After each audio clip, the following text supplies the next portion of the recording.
Las campanas de acero resonaban en la ciudad de Umberhall como si el mismo firmamento estuviera a punto de colapsar. Era el sonido del cambio o del juicio final. Aquel eco metálico viajaba entre las torres negras que rasgaban el cielo como agujas envenenadas, proyectando largas sombras sobre un pueblo demasiado acostumbrado al silencio. Umberhall no era una ciudad, era una advertencia, una cicatriz perpetua en la historia del mundo. Durante más de 2 siglos, la ciudad había sido gobernada por el Concordato Nocturno, un consejo de 7 figuras encapuchadas que nunca mostraban su rostro ni pronunciaban su nombre. Cada decisión, cada ley, cada ejecución era firmada con el mismo sello, una pluma de cuervo cruzando una calavera. Para el pueblo no existía la justicia, solo la obediencia. Nadie ascendía en Umberhall sin pagar con sangre, ni descendía sin llevarse un pedazo del alma de alguien más. Pero lo que los habitantes ignoraban era que el verdadero poder de los 7 no provenía de sus ejércitos ni de su red de espías, sino de un arte prohibido, la escritura de sombras, una magia ancestral que les permitía reescribir fragmentos de la realidad con tinta viva. Con una sola palabra escrita, podían borrar una memoria, destruir un edificio o incluso alterar la historia.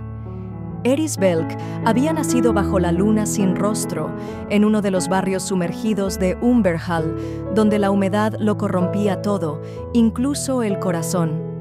Desde pequeña, había demostrado un talento inusual para recordar palabras, patrones, frases olvidadas por el tiempo. Su madre, una exescriba de las cámaras del velo, la había criado con historias prohibidas, susurradas con miedo en la penumbra. El día que escribas con tu propia sangre, hija, sabrás quién eres en verdad.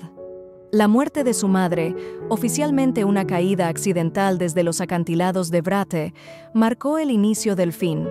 Eris supo que no había sido un accidente. La había visto con un tomo oscuro días antes, y desde entonces, la guardia de las siluetas comenzó a rondar su casa cada noche. Eris huyó, ocultándose entre túneles, ruinas olvidadas y criptas donde el Concordato no se atrevía a mirar. Allí conoció a los proscritos del tintero roto, antiguos escribas, cartógrafos y bibliotecarios exiliados por el crimen de conocer demasiado. Fue con ellos donde aprendió a escribir con tinta viva. No era una tinta común, era el residuo de los recuerdos, extraído de las emociones más intensas. Para usarla, debías sacrificar un fragmento de tu pasado. Cada línea trazada, cada palabra escrita, era un precio pagado con lágrimas, rabia o amor perdido. Y Eris pagó. Escribió su primer símbolo con la memoria de su madre acariciando su frente, un sello de protección que la salvó de una trampa mortal en la ciudad muerta de Oltar. Después escribió con la culpa, con la traición, con el fuego del odio.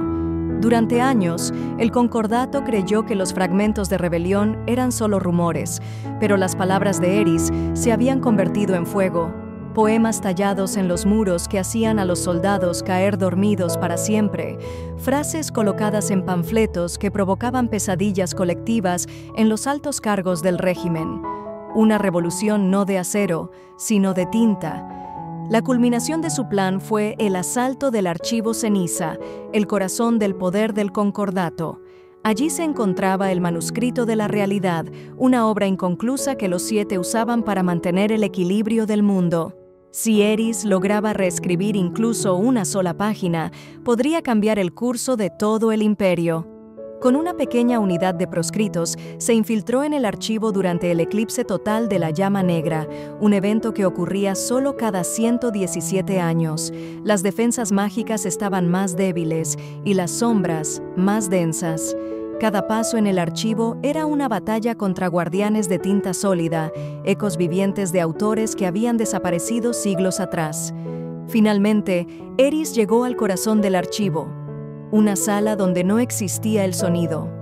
El manuscrito flotaba sobre una base de obsidiana pura, sus páginas girando solas como si el viento tuviera voluntad. Allí la esperaba uno de los 7, el escriba de la nada, el único que había sido testigo del nacimiento de la escritura de sombras. «¿Por qué vienes, niña de tinta?», preguntó, su voz como el rasgar de un pergamino viejo. ¿A destruir lo que no entiendes? Eris sacó su pluma forjada con hueso de mártir. Vengo a corregir lo que nunca debió escribirse. Lo que siguió no fue una lucha física, sino un duelo de frases, conceptos, emociones arrojadas como dagas de tinta viviente. Eris escribió con rabia, con justicia, con esperanza. El escriba respondió con olvido, con vacío, con cinismo.